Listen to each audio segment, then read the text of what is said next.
meus amigos, muito bom dia. Está começando mais uma edição do Segurança em Foco aqui pela sua TV Mar, canal 25 na NET, das organizações Antônio de Mello. O tema de hoje do Segurança em Foco é o aumento da violência contra a mulher. O que a Lei Maria da Penha veio justamente para dar essa diminuída, ela aconteceu no começo, nos primeiros momentos, mas depois voltou a crescer a quase 90%. Então, absurdo. Além disso, vamos também falar sobre a questão do porte de armas. Será que também com essa violência e essa facilidade agora do porte de arma, não será aí uma casadinha do terror? Esse é o tema do Segurança em Foco de hoje, que está no ar.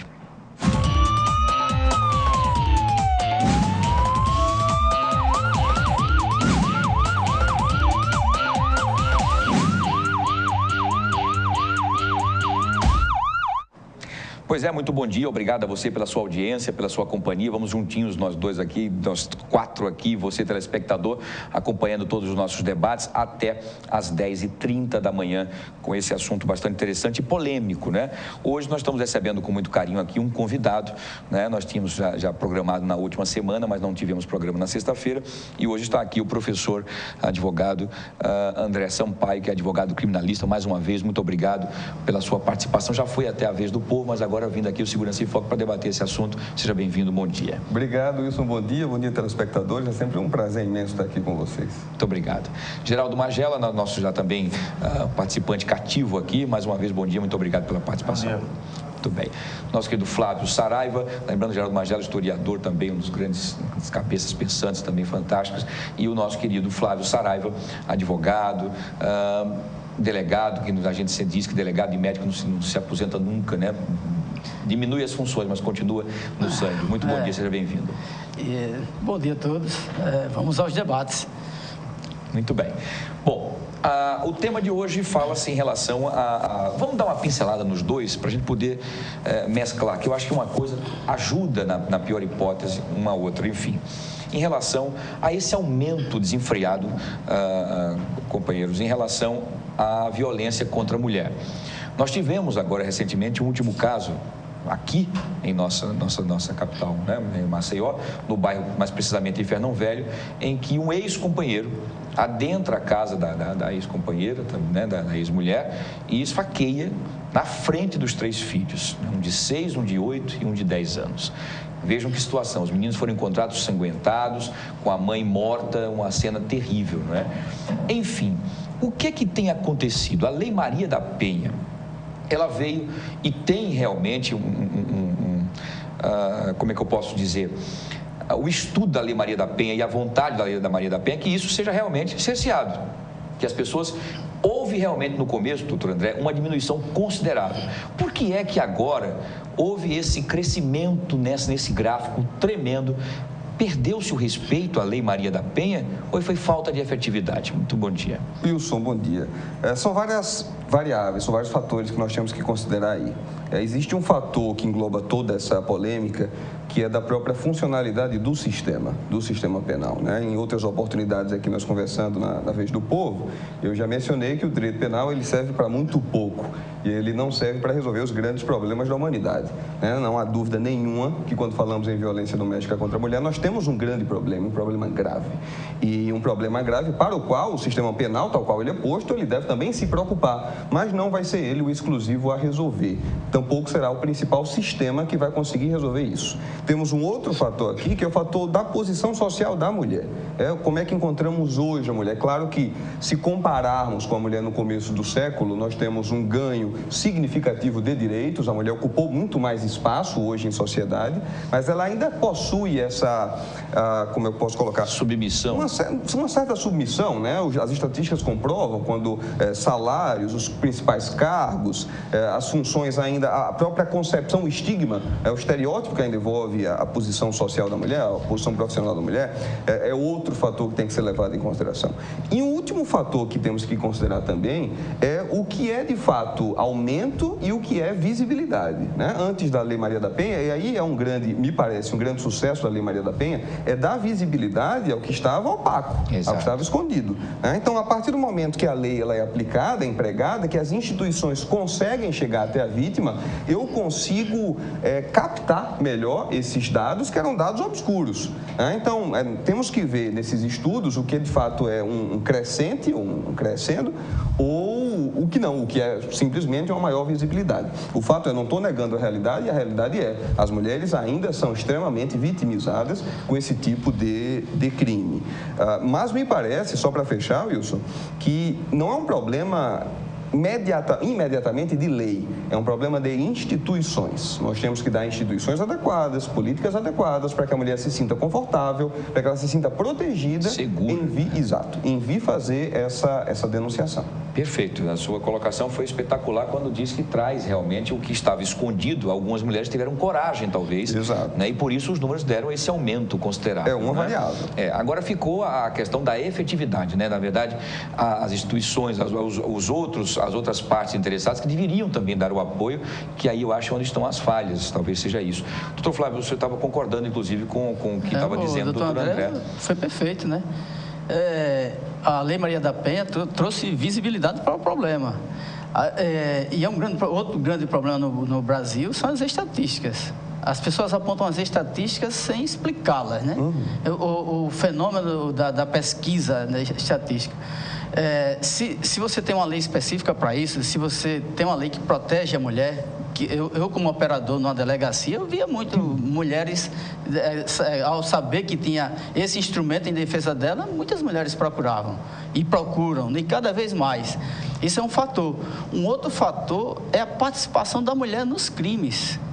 Quando você ia para o Santa Luzia, a quantidade de presas era muito pequena, né, em relação à quantidade de homens presos. Hoje nós temos um envolvimento exponencial das mulheres no tráfico, temos um crescimento das mulheres em quadrilhas de assaltantes, furtos, quadrilhas organizadas em furtar.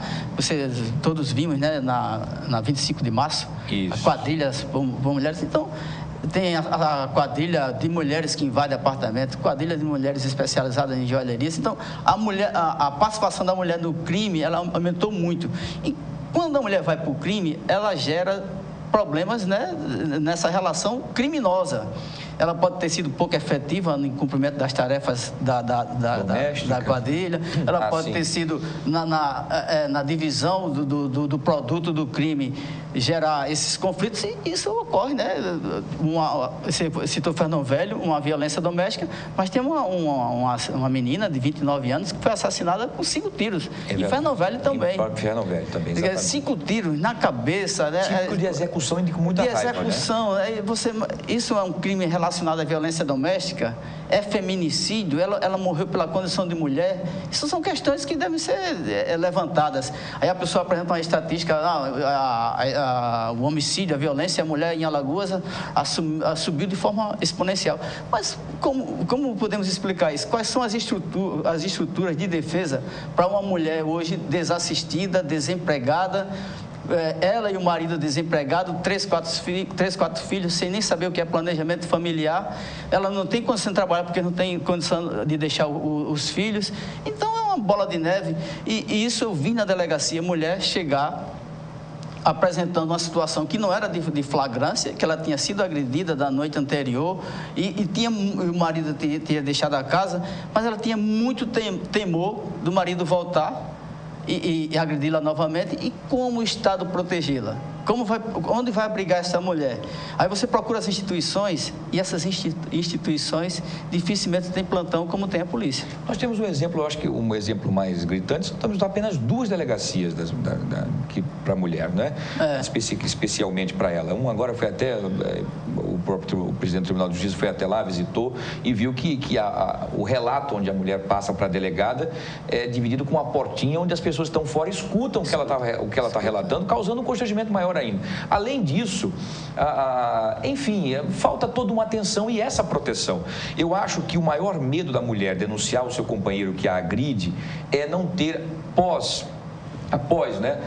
a intimação que ele recebe, ele fica muito mais violento após receber a intimação. No momento que o policial chega, ele se redime, tá certo, tá bom, mas depois a fúria aumenta e ele vai com toda essa fúria para esta mulher, que está, infelizmente, vulnerável. Desassistida. Né?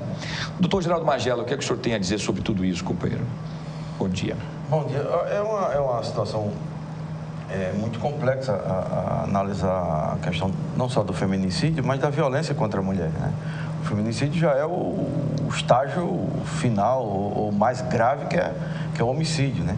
O assassinato de mulheres que, no Brasil, a Lei Maria da Penha não conseguiu, pelo menos numa série histórica de 10 anos, uma pesquisa feita pelo IPEA, que é o Instituto de Pesquisa Econômica Aplicada do Ministério do Planejamento, manteve ali os mesmos índices do período anterior à lei.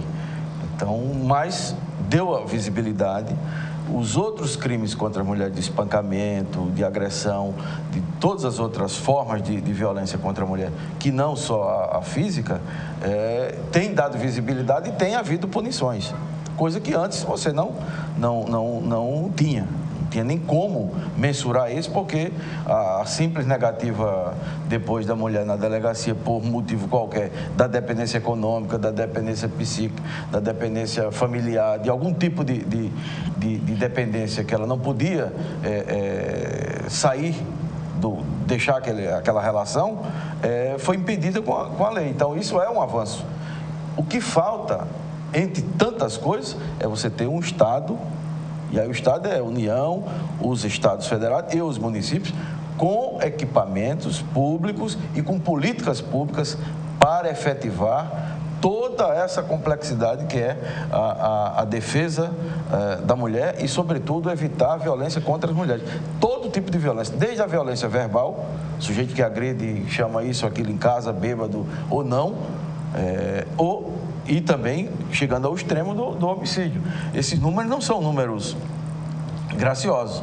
Nós temos 12, 13 mil homicídios nessa série histórica que eu estou te falando. Então, numa média de homicídio, Alagoas, por exemplo, tem uma taxa de homicídio de mulheres assassinadas de 8,98%.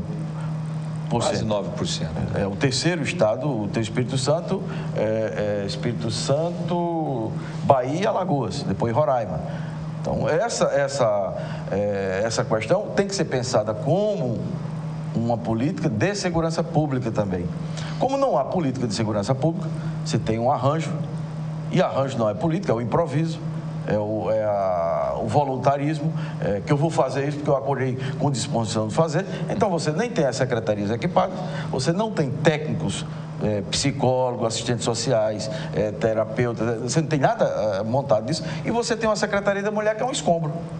Antes já era ruim, porque eu trabalhei lá, já ruim no sentido de o orçamento pequeno, ínfimo, dá sequer para manter as condições básicas da secretaria, mas você tinha pelo menos alguns convênios montados. Você tinha um plantão de direitos humanos, você tinha um grupo de psicólogos, de assistentes sociais, de advogados para prontamente defender as mulheres vítimas de alguma violência que chegavam lá, mas você não teve essa política espalhada.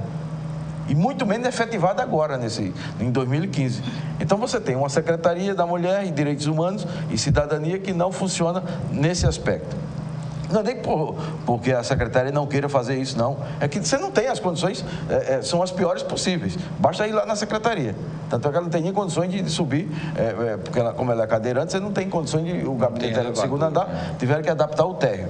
Você não tem um grupo de técnicos capaz disso, você chega na segurança pública, não há a menor condição de você efetivar um trabalho nas delegacias, nas duas delegacias, pelo menos um trabalho melhor e digno, tanto é que o próprio presidente do Tribunal de Justiça constatou isso. Agora, se compararmos a alguns anos atrás, melhorou, mas melhora porque era quase estado de guerra. Eu cheguei naquela secretaria quando era a Aureni Moreno, parecia que tinha jogado uma bomba lá, o Talibã jogou uma bomba, que a metade da secretaria tinha caído do teto. Não tinha telha, não tinha nada, era um escombro aquilo ali. E nós estamos falando de uma delegacia que está a menos de 50 metros do Palácio do Governo. Então, essas condições são propícias do agressor continuar agredindo, você não ter política e esses números serem mantidos.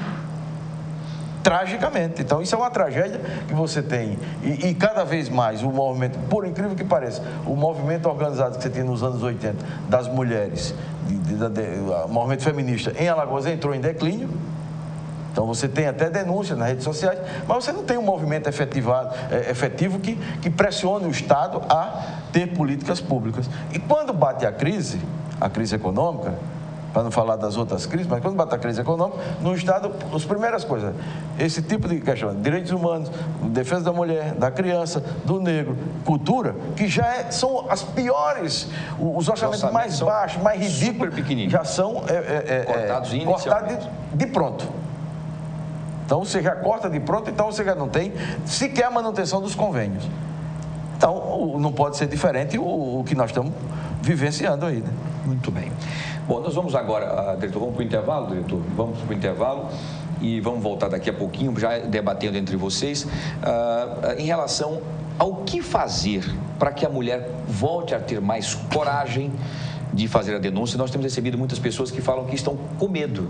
Talvez por isso essa situação tenha crescido bastante. Elas sabem que tem o direito da Lei Maria da Penha, porém, falta essa segurança após o agressor receber a sua intimação. E as penas são duras, vale a pena, né? Literalmente, a pena deve ser mesmo, a que é aplicada, faz com que o agressor reflita e se sinta acuado em fazer novamente. Esse é o nosso debate no próximo bloco entre os nossos convidados. A gente volta já.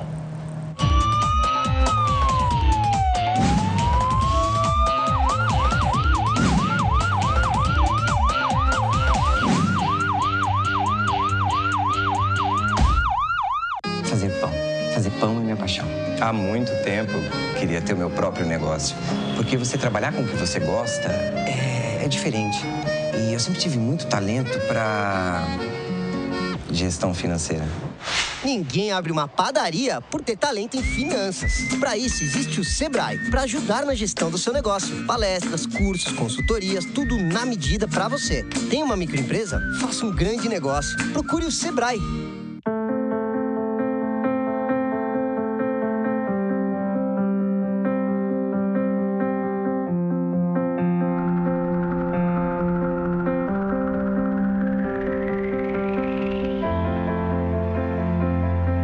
Acreditar nos leva mais longe. Esse ano, a Santa Casa reafirmou o nível 3 de acreditação com excelência. E continuamos a acreditar que podemos ser melhores. Dr. Arthur Gomes Neto, diretor técnico médico CRMAL 2503 RQE 1874. O Brasil atravessa uma de suas piores crises. O governo do estado trabalha mais forte em todas as áreas. Na saúde, vai entregar a reforma e ampliação da maternidade escola Santa Mônica ainda em 2015.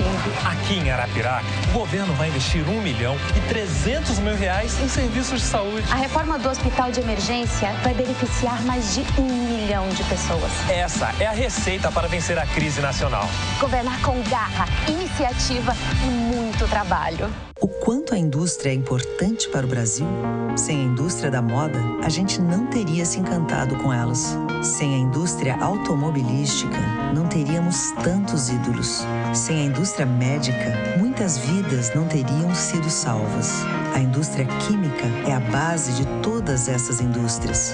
A Braskem tem orgulho de ajudar a produzir um país tão forte quanto o seu povo. Braskem, estratégica para o Brasil, inovadora para o mundo. Tem coisa na vida que a gente nunca esquece. Como aquele café quentinho pela manhã, o abraço apertado daquele velho amigo, a criançada brincando no final da tarde, o cuscuz maravilhoso que a gente sempre quer mais. O nascimento do terceiro filho, celebrado igualzinho ao primeiro.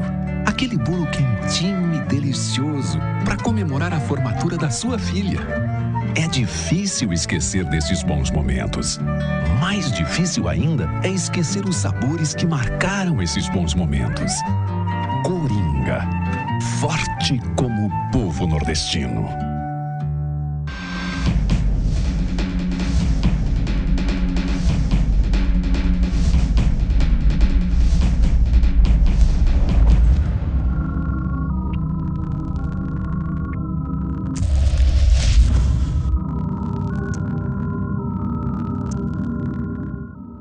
Consulte o site do Tribunal de Contas de Alagoas. Nele você encontrará informações completas da instituição. Sua participação é uma das formas de exercer a fiscalização dos recursos públicos em nosso estado.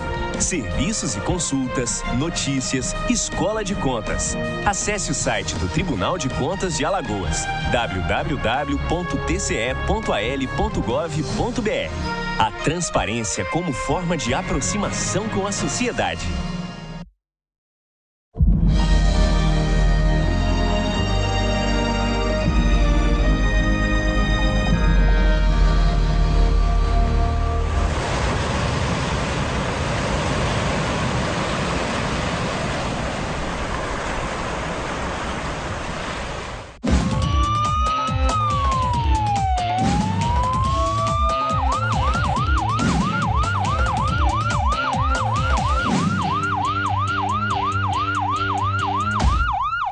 Pois é, estamos de volta com o Segurança em Foco nessa sexta-feira. Obrigado a todos pelo carinho da audiência aqui pela sua TV Mar Canal 25 na NET, das organizações Arnon de Mello. Esse segundo bloco é um bloco onde os convidados debaterão entre si, né, e trarão também ideias ou objetivos do que fazer, do que indicar para os gestores, para os secretários, enfim, o que é que se pode fazer efetivamente para que a coisa funcione ou haja uma redução considerável. Eu vou começar com o doutor André Sampaio, que é o nosso convidado de hoje, em relação à questão das penas. A Lei Maria da Penha veio realmente com a nuance de diminuir e de dar a punição certa e correta para esse agressor. Isso tem acontecido, doutor André? Tem pessoas presas por conta da Lei Maria da Penha ou é apenas um passar a mão na cabeça, dizer que não faça, mais uma coisa didática, uma cestinha básica e ele volta ao convívio da sociedade, podendo fazer ou com a mesma ou com outras? Muito bem, Wilson, vamos lá. Mais uma vez temos aí um debate subjacente ao debate. Exatamente. Que é o debate da funcionalidade das penas, né? Você falou no final do primeiro bloco se a pena ela de fato dissuade o criminoso a vir praticar o crime. Bem, eu sou partícipe da tese de que a pena ela deve ser razoável ao ponto de não ser um mero tributo. Tipo, eu vou pagar e vou dar um tapas na mulher porque isso aqui é besteira. Isso. Mas a intensidade dela, eu sinceramente não acredito nesse mito de que uma pena de morte, por exemplo, ela vai dissuadir mais do que uma pena um pouco menos rigorosa. Agora, a parte disso, eu também terminei a minha fala no primeiro bloco dizendo que não era um problema de lei, e sim um problema institucional, porque a lei ela é hiperprotetiva. A lei ela cria mecanismos tão pungentes que faz com que até as mulheres mal intencionadas possam se valer desses artifícios para atacar companheiros que porventura não estejam fazendo algo do agrado delas. Por exemplo, é possível o laudo da eventual lesão que ela sofreu ser proferido por um médico particular. Então, toda essa prova dessa agressão que ela sofreu vai ensejar a prisão preventiva, o afastamento do lar conjugal, a proibição de se aproximar dela, uma pensão alimentícia temporária, uma calção que será depositada para que possa custear a permanência dela, a sobrevivência dela e dos filhos enquanto o eventual varão está preso. Então, há mecanismos que empoderam ela. Só que são mecanismos que ainda não deixam ela segura ao ponto de vir a denunciar. Talvez por desconhecimento da lei, talvez por medo do que possa vir depois, até porque sabemos que na prática não há mecanismos que protejam ela. Ela vai ter que voltar para o bairro dela, ela vai ter que conviver, se não com o companheiro, que sim, te respondendo, de fato poderá vir a ser preso, né? Hoje, se você tem uma lesão comum, uma lesão leve, a pena é de 1 ano, 3 meses a 1 ano. Mas se é no contexto de violência doméstica, e aí nesse caso indistingue se homem ou mulher, mas se é no contexto de violência doméstica de até 3 anos. São 3 meses a 3 anos. Há o agravante se for mulher. E se essa lesão for grave ou gravíssima, vai subir a 5, 8 anos e mais vai ter a causa de aumento de pena por ser uma violência doméstica. Então a pena ela é proporcional. Ela é proporcional. E de fato há pessoas presas por isso. Mas não é suficiente. Por quê? Porque a lei não é o suficiente. É necessário haver mecanismos, os comentaristas aqui, os convidados colocaram muito bem, que deixem a mulher à vontade de vir denunciar por ela estar segura de que quando voltar para o lado dela e quando o cidadão eventualmente sair, ela vai ter essa segurança ainda à sua volta e que não ela vai ver nessa eterna incerteza. O que é que vai acontecer depois? Enquanto eu estou lá prestando meu depoimento, eu sou útil. Mas e quando eu não prestar mais o meu depoimento? E quando ele for condenado ou estiver lá no semiaberto dele ou não pegar sequer um fechado, o que é que vai acontecer?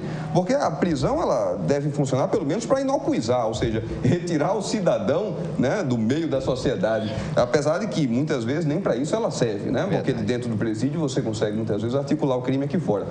Mas se você não dá essa segurança institucional para ela e, a longo prazo, se você não empodera a mulher para que ela não precise dele, para que não precise do dinheiro dele, para que não precise da proteção dele, o problema não vai se resolver. Então, como o senhor disse desde o primeiro bloco, então, a lei é perfeita. O que falta, então, são as outras engrenagens funcionarem. Perfeita é um termo muito forte, né? Nenhuma lei é perfeita que é produzida por homens. Mas a lei, ela de fato, ela tem uma boa vontade de fornecer mecanismos de proteção intensos, né? Dificilmente você conseguiria colocar dentro de um Estado democrático de direito mecanismos de proteção, pelo menos no prisma normativo, mais intensos do que temos na Lei Maria da Penha. Agora, o problema é do que está posto na lei para aplicação concreta. Daqui, tudo muda. Entendi. O caso de Fernão Velho é emblemático nisso. O cidadão, o assassino, ele já tinha ido para a delegacia, né? Já tinha sido chamado. Já tinha ido para a delegacia, possivelmente respondeu ao inquérito. Ele tentou enforcar um filho, né? Ele tinha todas as condições de dizer assim, o Estado dizer, essa pessoa, ela não pode ter aproximação com essa família. E uma constante ameaça de dizer, olha, se você não ficar comigo, eu vou matar seu pai. Se você não ficar comigo, eu vou matar os nossos filhos. E chegou a tentar enforcar o menino. Então, o Estado, quais são as estruturas do Estado para proteger essa mulher, essa família? Né? Eu estava dizendo no bloco passado que a única instituição plantonista é a segurança pública. Né? É verdade. A ponta e outra. Né? Tem muita gente que gasta muita energia protestando. Precisa gastar essa energia praticando. Isso. A delegacia, as delegacias da mulher estão receptivas a entidades que cheguem lá para mediar conflitos, profissionais que cheguem para minimizar os efeitos, tentar tranquilizar a pessoa que chega numa delegacia já perturbada, que a demanda ali é tão grande que ela disse, eu vou esperar tanto tempo. Para que essa demora não seja assim, se ela não tiver família, tem algum lugar que acolha essa mulher? Então, e assim, você vê também uma outra coisa do Estado, que o Estado é muito bom nisso, gastar sem uma rede, né, de gasto.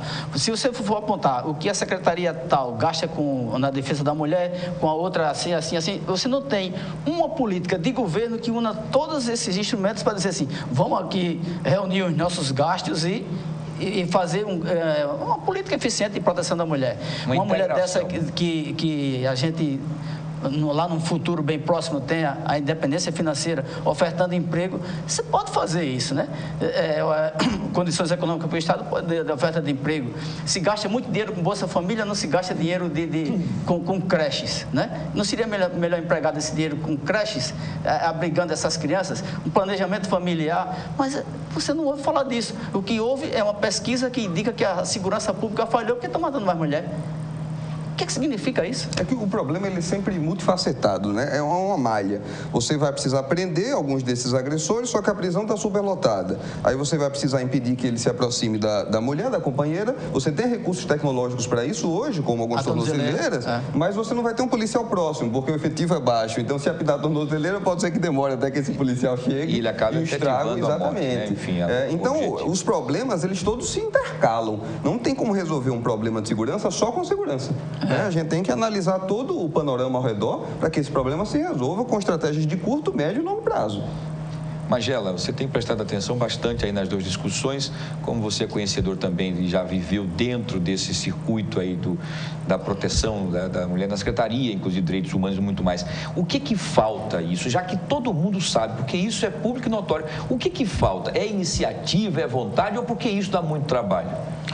Falta tudo isso, né? Porque dá trabalho, é caro, não é barato, que você vai ter um aparato de políticas do Estado que tem um custo. Na hora que você chega no caso extremo de ter que a mulher ser protegida num espaço do Estado, isso tem alimentação, você tem toda uma manutenção dessa mulher ou dessas mulheres e mais os técnicos que vão dar suporte de toda a natureza a essa pessoa. Então você não tem as políticas públicas efetivadas, você tem até elaboradas e são boas políticas. Mas como você não chega no município, por exemplo, Maceió, o que é que Maceió tem efetivamente para se trabalhar na prevenção da violência contra a mulher? Não tem absolutamente nada. Qual é o órgão da administração municipal? E do Estado? O que é que tem no Estado? Você tem, nominalmente, você tem a Secretaria da Mulher, da Cidadania e dos Direitos Humanos. Mas, efetivamente, não tem feito absolutamente nada. E eu repito, não é porque a secretária não quer fazer, é que não há condição técnica, profissional, mínima sequer, para elaborar projeto hoje. Se quiser fazer um projeto hoje, a secretaria não tem condições, porque não tem técnico capaz para isso. Basta ver que foram nomeados, poucas pessoas foram nomeadas lá. É uma secretaria que já foi criada sem concurso público, você não tem corpo técnico lá efetivo. O que mantém aquela secretaria são os cargos comissionados e os contratados dos convênios. Como você não tem cargo comissionado contratado tecnicamente para elaborar esses convênios, você não terá os técnicos que trabalharão nos convênios, na execução dos convênios, que são convênios são recursos federais. Então, tem toda essa desarrumação institucional que leva a isso. E você põe na segurança pública, que é o último elo dessa cadeia, o responsável pela efetivação de uma série de políticas que não é da segurança pública. A segurança pública é para garantir a segurança, ponto. Agora, tudo que antecede a prevenção, a questão da creche, por exemplo, você não tem creche em Maceió, você tem 200 e poucas vagas de creches públicas em Maceió e tem mais de 60 mil crianças de 0 a 3 anos precisando de creches públicas em Maceió. Você não tem políticas para as creches. Sobre os cuidados de mulheres. Sobre os cuidados de mulheres. Você tem uma quantidade fantástica de mulheres. Isso, fica impossibilitado de trabalhar. Sem qualificação profissional, com baixa escolaridade, desempregada e que tem filhos. Porque há uma natalidade muito grande com jovens e adolescentes na faixa dos 14, 15, 16, 18 anos. E com essas creches, doutor Majala, sem querer lhe atrapalhar e já lhe atrapalhando, talvez as mulheres tivessem um pouco mais de autonomia, né? Porque elas acabam ficando cada vez mais submissas, né, ao cuidar das crianças e o marido ser o grande provedor de toda a alimentação. Então, por isso, ela mantém-se muitas vezes submissa até a violência. Não consegue estudar, não consegue se formar, não tem uma habilitação não quebra esse ciclo. Não quebra esse ciclo de independência. Eu discordo um pouco do Majela aqui sobre essa coisa de aumentar o Estado para fazer esse atendimento. Eu acho que o Estado tem gente demais. Se você for procurar, de fato, um funcionário público que tenha um sozinho para resolver esse problema, vai se ter difícil. Na prática, você tem muita gente alocada em locais que não são tão importantes, mas nessas áreas você não tem. Eu tive uma experiência na Secretaria de Justiça em que as pessoas tinham uma genialidade grande em copiar projetos. Os projetos, os recursos vinham e para administrar esses recursos, né? E era uma dificuldade, porque é suor, administrar recursos, prestar contas, o dinheiro voltava. E dinheiro voltar, do dinheiro federal, no estado de Alagoas, que volta, isso é uma prática muito grande. E se a gente for buscar isso é uma fortuna que poderia ter resolvido grandes problemas aqui no estado. Nós temos experiências aí, como a gente falou, do CAV crime, né? Nós temos Mulheres da Paz, que era uma coisa que fantástica. Acabou se encerrando, né? Era fantástico, eram mulheres que faziam parte da própria comunidade e elas é que acabavam tendo... Mediando os conflitos. Cria todo um aparato de proteção, de confiança. Próximo das pessoas. Veja, mas isso é parte de estruturação de políticas públicas. Isso tem um custo. Alguém está pagando essa conta. O Estado tem uma conta partida, o governo federal manda. Mas sim, Majela, não precisa ser um concurso público que efetiva essa pessoa para ver se ela tem o mesmo empenho. Não, nesse caso não. Mas você não tem uma Secretaria da Mulher onde você tem 5 funcionários efetivos. Essa é a estrutura que eu trabalhei lá. Então, tudo mais funciona com cargo comissionado.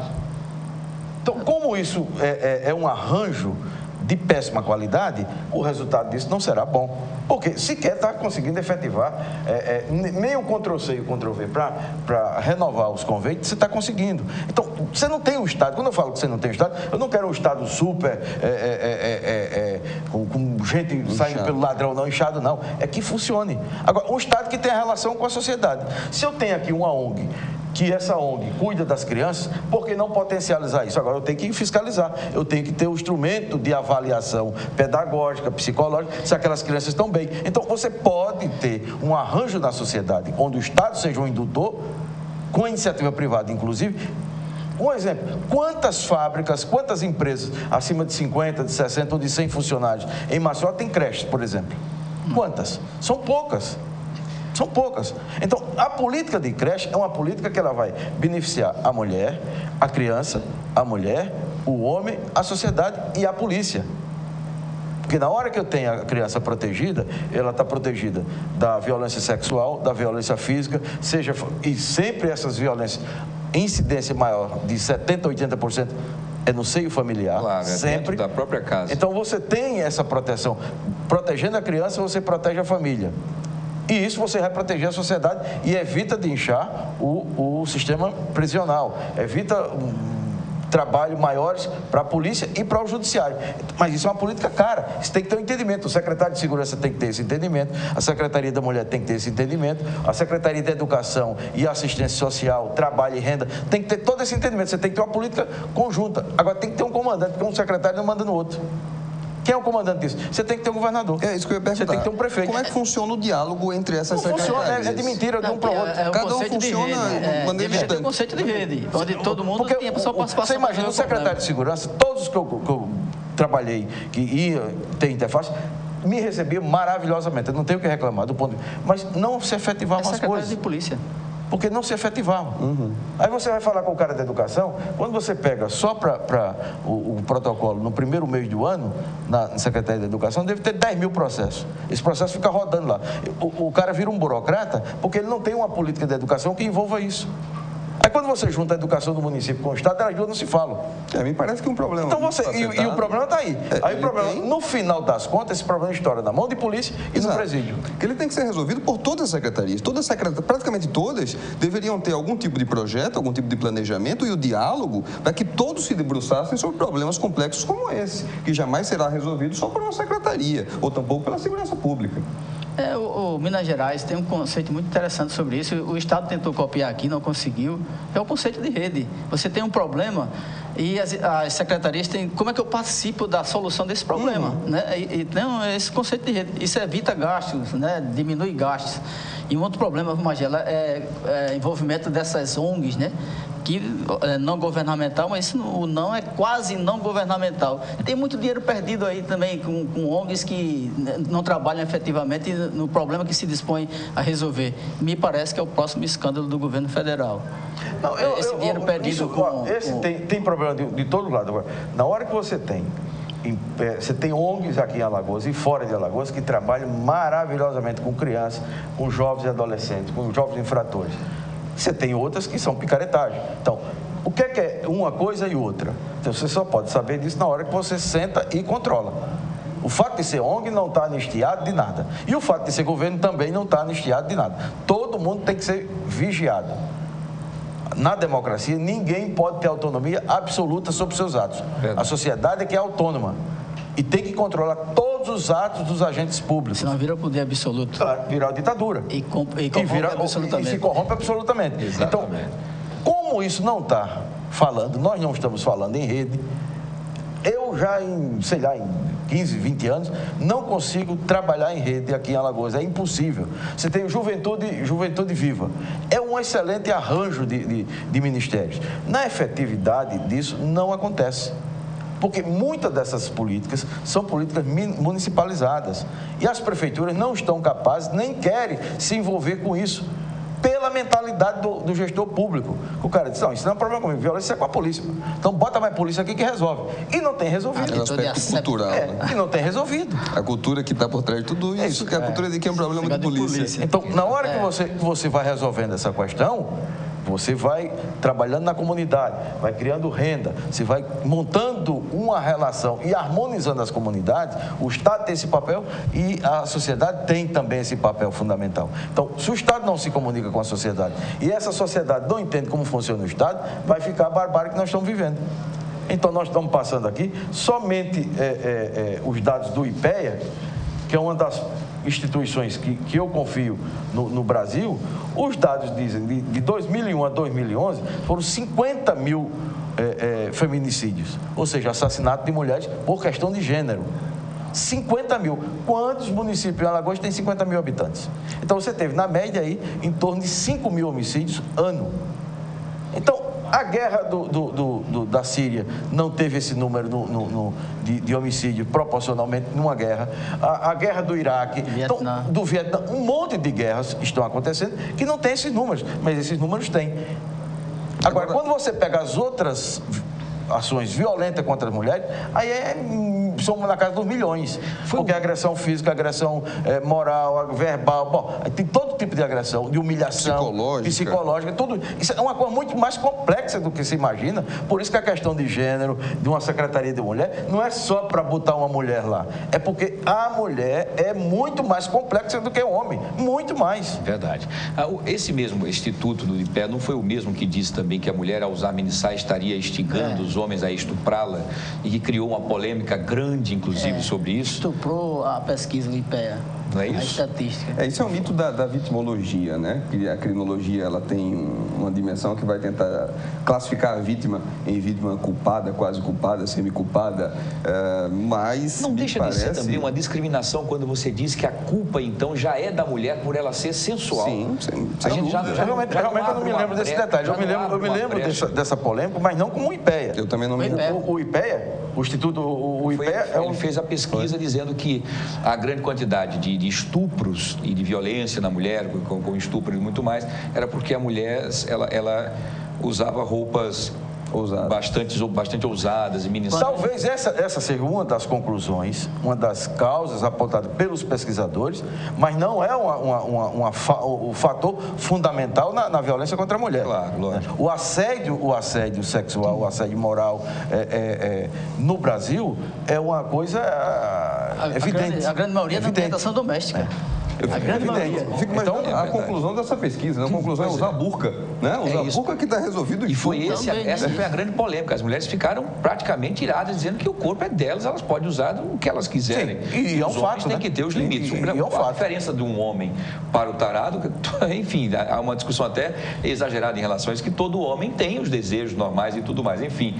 Porém, alguns não têm a porteira, não têm os limites, que são pessoas doentes, que acabam indo para cima da mulher, não conseguindo controlar os impulsos sexuais, né? Essa aqui é a grande questão. E se você imaginar que na violência doméstica, esse ciúme excessivo, essa coisa doentia que acontece em muitos, não é um caso esporádico, não, da violência e até do homicídio de muitas mulheres no Brasil, se fossem levados a sério na política pública, o sujeito, quando agride a mulher, você teria que passar na delegacia já por esse tipo de profissional. Para saber se o cara é um psicopata, né? Que tipo de sujeito, de comportamento ou de distúrbio ele tem.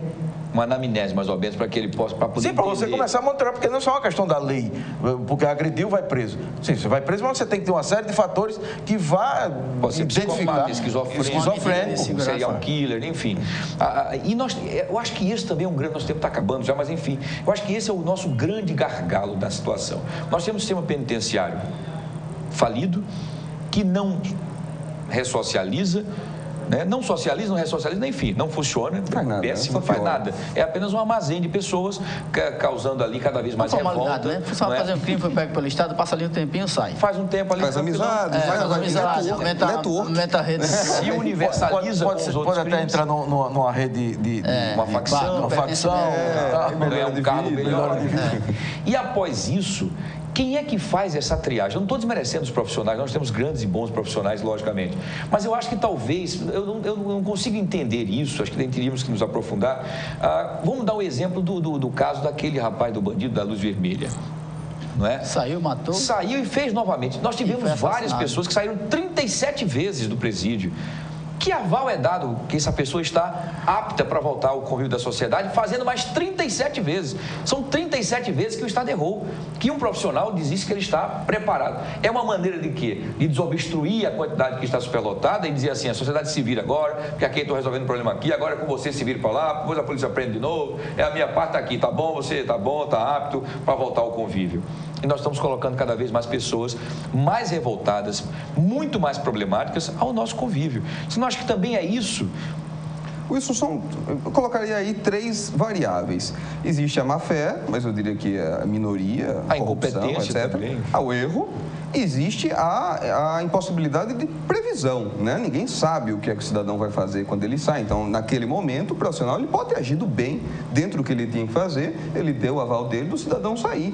Porque, de repente, se o cidadão era um psicopata tão dentro das habilidades dele convincente... Que são, na grande maioria, né? Que fez com que o próprio avaliador se convencesse. Apesar de que estamos falando de uma avaliação de quem é colocado no manicômio. Porque quem está na prisão, aí é uma questão já legal. Ele vai ter o direito de sair da prisão depois de certa porcentagem da pena cumprida, né? No manicômio é que depende da avaliação de profissionais para ver se ele pode, sim, voltar para a sociedade. Estupradores. Exato. Nem todo estuprador é doente. Claro. Nem todo estuprador é doente. Ele não pode também ficar no mito que o criminoso é um doente, não. Né? Tem então, índole também, tem caráter. Exato. A estrutura psíquica, a educação, são N fatores. O processo de socialização dele. Então, são N fatores que podem fazer com que o cidadão possa voltar. É claro que o número expressivo de vezes que você 37, acaba voltando, né? Na 36ª vez, dá para entender. Ele agora não volta mais, né, para o presídio, porque acabou morrendo. Então agora ele realmente está preso. Para quem passou 37 vezes, eu diria que durou, viu? Que infelizmente a sociedade faz com que não... Pois é, eu fiz com tantas passagens. E eu fiquei com esse relato porque foram 37 vezes em que nós anunciamos que ele estava de volta. Os próprios policiais diziam, Wilson, nós apresentávamos um programa policial, Wilson, fulano, aprendi de novo. O presídio virou uma porta giratória, né? Você entra em indulto, exatamente, benefício, vai e volta. E isso é uma coisa muito preocupante. Aí surge um caso de repercussão, que um desse saiu, fez um crime bárbaro, volta o problema. Mas é pontual. Se é um Estado que não controla o presídio, como é que ele vai controlar o resto lá fora? É verdade, perfeito. O cara já está preso? Como é que você não controla quem já está preso? Se você não controla quem está preso, como é que você vai controlar quem está solto? Não se controla os crimes dentro do presídio, né? É verdade. Dentro do presídio. Dentro do presídio. Eles começam... Então isso teria que ser uma coisa da meta do secretário de segurança, secretário da administração penitenciária, diz, bicho, se você não controlar em um mês o presídio, você está demitido. Verdade. Se o Estado não se controla? Demissão em série. Verdade. Que é? Demissões em série. Então, como é que você controlar o resto? Aí seriam 37 passagens de secretário. Muito bem, nós estamos chegando ao final do programa, muito bom o nosso bate-papo. Mais uma vez quero agradecer a audiência de todos vocês, telespectadores. Agradecer, André, mais uma vez a sua participação. Sinta-se sempre convidado, sempre que nós pudermos aqui trazer. Acabou hoje, por conta do tempo, não tocamos na questão do porte de arma. Vamos trazer depois outras vezes, para que a gente possa debater outros temas também interessantes, né? Que a gente possa tê-lo aqui outras vezes, que foi muito inteligente e muito interessante sua participação, a gente agradece. Wilson, sempre é um prazer imenso estar aqui, o bate-papo foi muito gostoso, né? Foi, até melhor do que eu imaginei que seria. Muito bom, achou que ia ser sabatinado. Exato.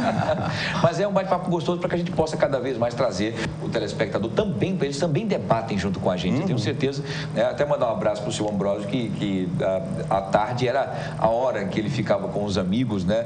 Tomando aquele whisky, que de manhã não pode, tem outros afazeres, mas à tarde tem as reprises também, tá bom? E a seu Ambrósio, a turma toda pode já se reunir também para assistir, que o debate de hoje foi muito interessante, tá bom? Tudo bem.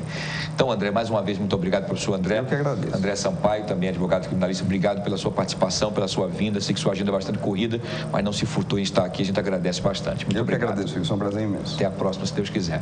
Geraldo Magela, mais uma vez, trazendo sempre aí os detalhes, as pesquisas, os números e por dentro sempre do turbilhão, trazendo ali os detalhes. Mais uma vez, muito obrigado pela sua participação. Eu que agradeço e até a próxima. Historiador, né? Nosso querido historiador, né? Também lançou um livro agora recentemente, não pude estar presente, que eu tinha uma reunião marcada, mas torci bastante, né? E estou sabendo que já está esgotado, né? A primeira... me sinto um Paulo Coelho, Alagoana. Não com a conta bancária dele. Claro, lógico. Esse é detalhe. Parabéns, muito bom. Parabéns mais uma vez aí por mais uma empreendimento desse livro fantástico aí. Que agora me lembre o título para eu não falar o nome do... Jair Miranda, um revolucionário brasileiro. Revolucionário brasileiro, Jair Miranda, muito bem. Querido Dr. Flávio Saraiva, nosso eterno delegado e também advogado, né, também militando no direito, mais uma vez sempre com os debates interessantes, trazendo números importantes e também situações, né, relembrando os momentos aí em que viveu nesses mais de 30 anos, né? Mais de 30. Mais de 30 anos dias. aí, defendendo a sociedade. Mais uma vez, muito obrigado. Eu que agradeço, né? Tivemos essa boa companhia hoje do doutor André. Imagina, eu que fui. Coisa boa. Vamos trazê-los mais vezes. Vamos trazê-los mais vezes aí. Muito bem. Muito obrigado a vocês. Bom final de semana. Obrigado pelo debate, foi muito interessante. E a você, telespectador, obrigado também pela sua participação, pela sua audiência, pelo seu carinho, pela sua companhia.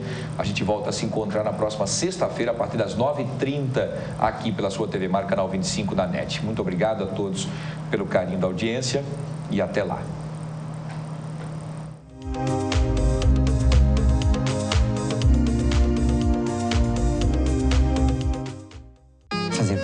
Fazer pão é minha paixão. Há muito